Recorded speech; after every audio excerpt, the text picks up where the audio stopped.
ভাইকে ডাকতে গিয়ে দেখলাম সে তার রুমে নেই। আমি মায়ের রুমের কাছে ফিরে গিয়ে দরজায় টোকা দিতে যাচ্ছিলাম, তখন হঠাৎ ভেতর থেকে ভাইয়ের গলার শব্দ শুনতে পেলাম। বুঝলাম ভাইয়া মায়ের সাথেই আছে। রাত তখন প্রায় 2টা, আর আমি ভাবতে লাগলাম কেন মা এমন অদ্ভুত শব্দ করছেন। সারা রাত সেই রুম থেকে একই ধরনের আওয়াজ আসছিল, যা আমাকে ঘুমাতে দেয়নি। ভাবছিলাম ভাইয়া মায়ের রুমে সারা রাত কি করছে। চিন্তায় পাগল প্রায় হয়ে গেলাম, আর সারা রাত একটুও ঘুমাতে পারলাম না। তাই ভাবলাম মা অসুস্থ কিনা দেখে আসি। সেখানে গিয়ে যা দেখলাম তা দেখে আমি হতভম্ব হয়ে যাই। দেখলাম ভাইয়া আর মা। দয়া করে গল্পগুলো ভালো লাগলে ভিডিওটি লাইক, শেয়ার এবং চ্যানেলটি সাবস্ক্রাইবই করো প্লিজ। আমি প্রিয়া। 1 বছর আগে আমার দাদু ঠাকুমা আমাদের সঙ্গে থাকত। একদিন আমার ঠাকুমা আর মা বাজারে যাওয়ার পথে দুর্ঘটনায় পড়েন। সেই দুর্ঘটনায় মা এবং ঠাকুমা আমাদের ছেড়ে চলে যান।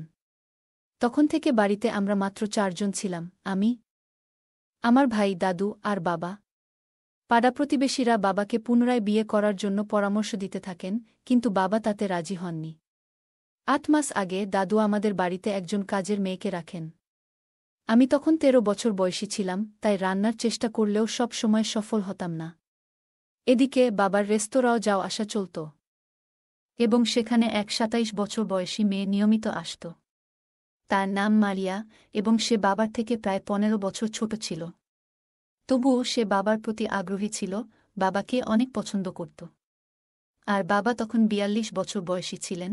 একদিন মারিয়া হাত মুখ ধুয়ে বিশ্রাম নিচ্ছিল, যখন আমার বাবা ডিনার করতে গিয়েছিলেন একটি রেস্তোরাঁয়। সেখানে একটি মেয়ে একা বসেছিল, এবং কিছু বেপরোয়া যুবক এসে তাকে বিরক্ত করতে শুরু করে। বাবার নজরে বিশ্বাসটা পড়ে, তাই তিনি গিয়ে মেয়েটির পাশে বসে কথা বলতে শুরু করেন। এতে যুবকরা সরে যায়। এরপর থেকে মারিয়া আর আমার বাবার মধ্যে আলাপচারিতা শুরু হয়। যতবারই আমরা রেস্তোরাঁও যেতাম, মেয়েটি আমাদের টেবিলে এসে বাবার সঙ্গে কথা বলত। ধীরে ধীরে আমার বাবার সঙ্গে মেয়েটির সম্পর্ক বাড়তে থাকে।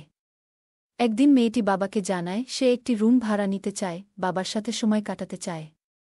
কিন্তু বাবা বিশ্বাসটা এড়িয়ে যান। পরদিন মেয়েটি আবার ফোন করে বাবাকে রাজি করানোর চেষ্টা করে। কিন্তু এরই মধ্যে কিছু লোক মারিয়াকে বাধা দেয় এবং বিব্রতকর পরিস্থিতি সৃষ্টি করে। একজন সাহসী মানুষ হিসেবে আমার বাবা মারিয়াকে রক্ষা করতে এগিয়ে যান। পরিস্থিতি সামলাতে বাবার কিছু সাহসী পদক্ষেপ নিতে হয়, এবং অবশেষে মেয়েটি বিপদ থেকে মুক্তি পায়। এই ঘটনার পর মারিয়া এবং আমার বাবার সম্পর্ক আরও গভীর হয়, এবং তারা বিয়ে করে। এখন মারিয়া আমাদের পরিবারের অংশ, এবং আমার নতুন মা হয়ে উঠেছেন। প্রথমবারের মতো আমি তাকে দেখলাম, তিনি অনেক সুন্দর। আমার বাবার জীবনে নতুন অধ্যায় শুরু হয়েছে, এবং আমি তাদের সুখী দাম্পত্য জীবন প্রত্যক্ষ করছি। এই দিকে আমার নতুন মাকে দেখে মনে হচ্ছিল বাবার থেকেও আমার ভাইয়া অনেক খুশি হয়েছে। তারপর আমি বাবার সাথে দেখা করতে গেলাম, দেখি বাবা রুমে নাই।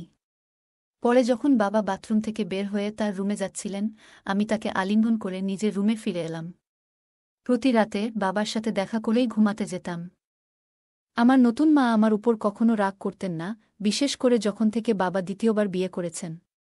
নতুন মা বাবাকে খুব ভালোবাসতে শুরু করেছিলেন, এবং বাড়িতে সবসময় আনন্দমুখর পরিবেশ বিরাজ করত। এখন আমরা সবাই মায়ের হাতের রান্না খেতে শুরু করেছি। আমার ভাই নতুন মায়ের রান্না খাওয়ার জন্য এতটাই আগ্রহী ছিল যে কখনো কখনো সে কলেজে না গিয়ে মায়ের সাথে সময় কাটাত। সে তার মায়ের সঙ্গে গল্প করত এবং মায়ের হাতে তৈরি সুস্বাদু খাবার খেত। সেদিনও ভাই সকালে কলেজ গিয়েছিল, কিন্তু পরে তার রুমে ফিরে এসে ছবি আঁকতে শুরু করল। হঠাৎ আমার মায়ের ঘর থেকে কিছু শব্দ শুনতে পেলাম, যেন কিছু অস্বাভাবিক ঘটছে। আমি দরজার কাছে যেতেই ভাই এগিয়ে এসে বলল, আম্মু একটু অসুবিধায় পড়েছে, তবে আমি দেখছি। আমি মনে করলাম হয়তো মায়ের সাথে কিছু জরুরি কথা আছে, তাই কিছুক্ষণ পরে ভাই রুম থেকে বের হয়ে এলো। ভাই বলল, কিছু না, বাথরুমের লাইট নষ্ট হয়েছিল, সেটাই ঠিক করতে গিয়েছিলাম। আমি ভাবতে লাগলাম ভাইয়া নতুন মায়ের বেশি যত্ন নিচ্ছে। দিনগুলো এভাবেই কেটে যাচ্ছিল। ভাইজের জন্মদিনে আমরা সবাই একসঙ্গে খুব আনন্দ করেছিলাম। তার বন্ধুবান্ধব এবং পরিবারের সদস্যরা উপহার নিয়ে এসেছিল, যা দেখে আমি খুব উত্তেজিত হয়ে পড়েছিলাম। আমি কৌতূহলী হয়ে ভাইয়ের রুমে গেলাম। সেখানে না পৌঁছাতে পারলেও দূর থেকে দেখলাম মা এবং ভাইয়ের মধ্যে কিছু কথাবার্তা হচ্ছে। আমি রুমে ঢুকেই যা দেখলাম তা দেখে অবাক হয়ে গেলাম। ভাইয়া মাকে জড়িয়ে আছে। আমাকে দেখা মাত্রই তারা সরে গেল। আমি তাদেরকে বললাম, তোমরা কি করছো? মা বলল, কিছু না তো। আমি তোমার ভাইকে জন্মদিনের উপহার দিচ্ছিলাম। আমি মাকে বললাম, কোথায় উপহার? একটু পরে মা ভাইজের জন্য একটি উপহার বের করে দিলেন। সেই মুহূর্তে আমার মনে অস্বস্তি থাকলেও সব সন্দেহ দূর হয়ে গেল যখন ভাই উপহারটি হাতে পেল এবং মা হাসি মুখে তাকে শুভেচ্ছা জানালেন। কিন্তু মনে মনে ভাবতে থাকলাম, কিন্তু মা ভাইয়ার সাথে এই রকম ভাবেছিল কেন? আমার মায়ের মা একদিন মারিয়াকে বললেন, তুমি এই বাড়িটা খুব সুন্দরভাবে সামলেছ। আমি নিশ্চিত তুমি শাশুড়ির দায়িত্বও ভালোভাবে পালন করতে পারবে। তখন আমার নতুন মায়ের মা, অর্থাৎ আমার দ্বিতীয় নানি, আমাদের বাড়িতে এসে ভাইয়ার জন্যে বিয়ের প্রস্তাব দিলেন। ভাইজাও বলল, এখন কি আমার বিয়ের সময় হয়েছে? নতুন মা যখন ভাইজের বিয়ের কথা শুনলেন, আমাদের মা বললেন যে এখনই বিয়ের জন্য সঠিক সময় নয়। তিনি বললেন, ভাইজের বিয়ে কিছু সময়ের জন্য স্থগিত থাকুক, এরপরে তিনি এই বিষয়ে আলোচনা শেষ করেন। মা আসার পর থেকে 1-5-2-0 দিন কেটে গেল এবং আমি মাঝে মাঝে ভাইয়ের রুমে যেতাম। 1 মাস কেটে গেল এইভাবে। সব সময় ভাইয়া মায়ের সাথেই বেশি সময় কাটাত। একদিন আমার মা মারিয়া কিছু কথা বললেন, যা শুনে আমি হতবাক হয়ে গেলাম। তিনি বললেন, তোর ভাই প্রতি রাতে ঘুম থেকে উঠে কোথাও যায়। এটা শুনে আমার মনে হলো ভাইয়ের সাথে কথা বলা দরকার। কিছুক্ষণ পরে ভাই বাড়িতে এলে দেখি মা তাকে খাওয়াচ্ছেন। আমি বাবার রুমে গিয়ে বাবার সাথে কথা বললাম। একদিন রাতে আমি দেখলাম ভাইয়ের রুমে কিছু অস্বাভাবিক ঘটনা ঘটছে। আমি বুঝতে পারলাম যে দুজনের মধ্যে কিছু চলছে। সেই রাতে বাবা বাড়িতে আসেননি, কারণ তাকে কাজের জন্য বাইরে যেতে হয়েছিল। আমি দেখলাম ভাই মায়ের সাথে কথা বলছে এবং তারা দুজনেই কিছুটা আবেগপ্রবণ হয়ে পড়েছে। আমি ভাইয়ের চোখের জল মুছে দিয়ে তাকে সান্ত্বনা দিলাম। এই সময়ে আমি প্রথমবারের মতো দেখলাম মায়ের মুখেও একটা বিষণ্ণতা ছিল।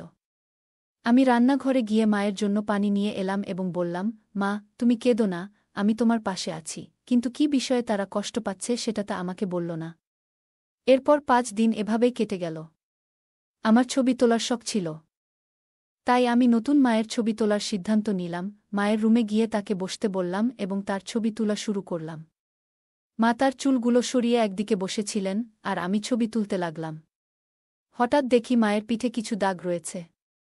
মা বললেন, এগুলো তোমার বাবার ভালোবাসার চিহ্ন, কিন্তু আমি জানি বাবা গত 5 দিন বাড়িতে ছিলেন না। তখনই বুঝলাম মা আমাকে পুরো সত্যটা বলেননি। আমার ভাইয়ের প্রতি সন্দেহ আরও বেড়ে গেল। পরের দিনগুলোতে আমি মায়ের অনেক ছবি তুললাম এবং সেগুলো আমার রুমে রাখলাম। মায়ের ছবিগুলো দেখে আমার মনে একটা অদ্ভুত অনুভূতি জাগল। আমি বুঝতে পারছিলাম কিছু একটা ঠিক নেই। ভাইয়ের কথা মনে পড়ে আমি একটু চিন্তিত হয়ে পড়লাম। মা ও ভাইয়ের সম্পর্কের বিষয়ে আমি নিশ্চিত নই, কিন্তু মনে হচ্ছিল যে বিষয়টা হালকাভাবে নেওয়ার নয়। মা আর ভাইয়ার মধ্যে কিছু একটা চলছে। কারণ মা সব সময় ভাইয়ার সাথেই থাকে। মা ও ভাইকে একসঙ্গে অনেকবার দেখেছি এবং তাদের ছবি তুলেছি। যদিও কখনোই তাদের না জানিয়ে একদিন বিকেলে তোলা ছবিগুলো দেখাতে মায়ের ঘরে যাওয়ার সিদ্ধান্ত নিলাম। সেদিনও বাবা বাড়িতে ছিলেন না, তাই আমি ভেবেছিলাম মা হয়তো এখনও জেগে আছেন। রাত প্রায় 12টার দিকে মায়ের রুমের কাছে পৌঁছে গেলাম এবং রুম থেকে কিছু অদ্ভুত আওয়াজ শুনে চিন্তিত হয়ে পড়লাম যে মা হয়তো অসুস্থ। ভাইকে ডাকতে গিয়ে দেখি সে তার রুমে নেই। তখন আমি মায়ের রুমের কাছে ফিরে এসে দরজায় টোকা দিব। তখনই দরজার ভেতর থেকে ভাইয়ের আওয়াজ শুনতে পেলাম। তার মানে ভাইয়া মায়ের সাথেই আছে। তখন প্রায় রাত 2টা বাজে এবং ভাবলাম, কেন মা এমন অদ্ভুত আওয়াজ করছেন? সারারাত সেই রুম থেকে একই ধরনের আওয়াজ আসছিল, যা আমাকে ঘুমাতে দেয়নি। ভাইয়া মায়ের রুমে সারা রাত কি করছে? আমি চিন্তায় চিন্তায় পাগল হয়ে যাচ্ছিলাম। সারা রাত ঘুমাতে পারিনি। পরের দিন সকালে আমি স্কুলে যেতে পারিনি, তাই বাড়িতে থাকলাম। নাস্তার সময় দেখলাম মা খুব খুশি মনে নাস্তা করছেন এবং ভাইয়াও উচ্ছ্বসিত। তারা দুজন আজ অনেক মনে হচ্ছিল অনেক খুশি। হঠাৎ আমার পায়ের উপর কিছু পড়ল, তাই মাথা নিচু করে দেখতে দেখি ভাইয়ের পা নড়াচড়া করছে আমার পায়ের সাথে। এই ঘটনা আমাকে একটু অস্বস্তিতে ফেলল, তবে আমি কিছু বললাম না। ভাইয়া মায়ের পা ভেবে আমার পা নাড়াচ্ছিল। রাত 1:00টার দিকে বাবা বাড়ি ফিরলেন এবং ঘুমিয়ে পড়লেন। মা তাকে 1 গ্লাস দুধ দিলেন, যা দেখে আমি জিজ্ঞেস করলাম, মা, তুমি প্রতিদিন বাবাকে দুধ কেন দাও? মা হাসি মুখে বললেন, তোমার বাবার জন্য এটা দরকার, এতে উনার শক্তি বাড়ে। আমি বুঝতে পারলাম না, তাই মা বললেন, তুমি এখনও ছোট, এসব বুঝতে হবে না। পরের দিন আমি ভাইজের রুমে গিয়ে দেখলাম সে কিছু প্রস্তুতি নিচ্ছে। তার কিছুক্ষণ পর মায়ের রুম থেকে কিছু আওয়াজ শুনে আমি নিজের রুমে চলে গেলাম। কিছুক্ষণ পর ভাইয়ের রুম থেকে আবারও সেই আওয়াজ শুনলাম। দরজাটা একটু খোলা ছিল, তাই চুপি চুপি উকি দিলাম।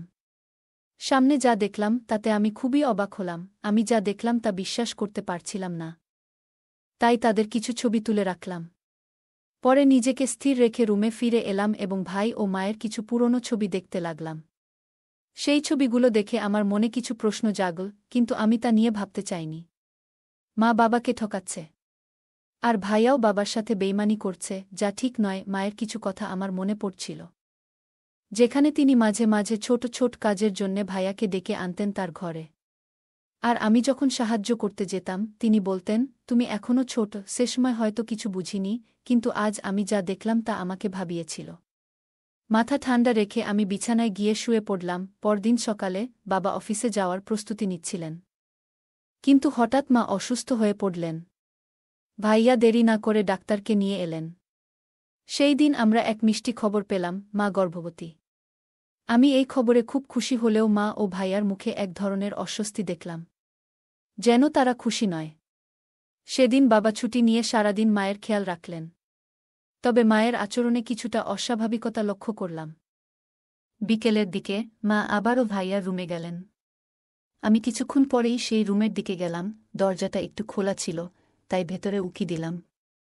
দেখলাম মা ভাইয়াকে জড়িয়ে আছেন আর কিছু বলছিলেন।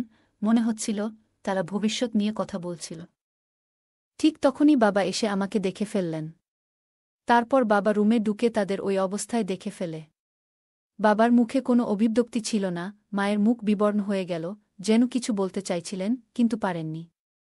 ভাইয়া লজ্জায় মাথা নিচু করে আছে। বাবা রুম থেকে বেরিয়ে আসার পর মায়ের মুখে একটা দুঃখের ছায়া দেখলাম।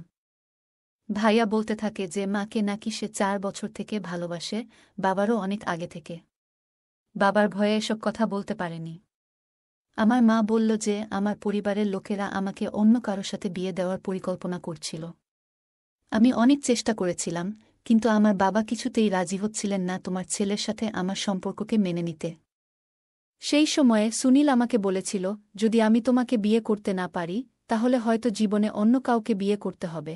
আমরা দুজনেই তখন একটা পরিকল্পনা করেছিলাম, ভেবেছিলাম যে সুনীল এর বাবাকে বিয়ে করে পরে সব সত্যি তোমাকে জানাতাম, কিন্তু বিয়ের পর সবকিছু ঠিক হয়ে যাবে। কিন্তু বিয়ের পর সত্যিটা বলার সাহস আমাদের ছিল না আমাদের। তাই প্রতিদিন আমি দুধের মধ্যে ঘুমের ওষুধ দিয়ে তোমাকে ঘুমিয়ে রাখতাম, যাতে আমাকে তুমি না স্পর্শ করো। তার মানে বিয়ের পর থেকে বাবা মাকে একবারও স্পর্শ করেনি। তার মানে মায়ের পেটে বাচ্চার বাবা তাহলে আমার ভাইয়ার। আমার মায়ের কথাগুলো শুনে বাবা এসে তার কাঁধে হাত রেখে বললেন, সুনীলের ভাগ্যে সঠিক সুযোগ কখনই আসে না, তাই সুযোগটা কাজে লাগানো উচিত ছিল। বাবা আরও বললেন, যদি তুমি আমাকে আগে জানাতে, তাহলে তোমার জন্য সবকিছু ঠিকঠাক করতাম এবং তোমার পড়াশোনাও শেষ করতে সাহায্য করতাম। এরপর সুনীলকে বাবা মাফ করে দিলেন, কারণ তিনি তার নিজের সন্তানের ভুলগুলো মেনে নিয়েছেন। কিন্তু মনে মনে অনেক কষ্ট পেয়েছেন। পরের দিন বাবা তাদেরকে মন্দিরে নিয়ে গিয়ে বিয়ে দিয়ে দিলেন। এভাবেই আমার সৎ মা হতে হতে আমার ভাবি হয়ে গেলেন। জীবনের কিছু সিদ্ধান্ত সঠিক সময়ে নেওয়া ভালো, কারণ সময় চলে যাওয়ার পরে আফসোস করার মতো কিছুই থাকে না। গল্পটা কেমন লাগলো জানাতে ভুলবে না। আরও মজার মজার রোমান্টিক গল্প শুনতে চাইলে ভিডিওটি লাইক, শেয়ার এবং চ্যানেলটি সাবস্ক্রাইব করতে এবং বেল আইকনটি ক্লিক করতে ভুলবে না। ধন্যবাদ।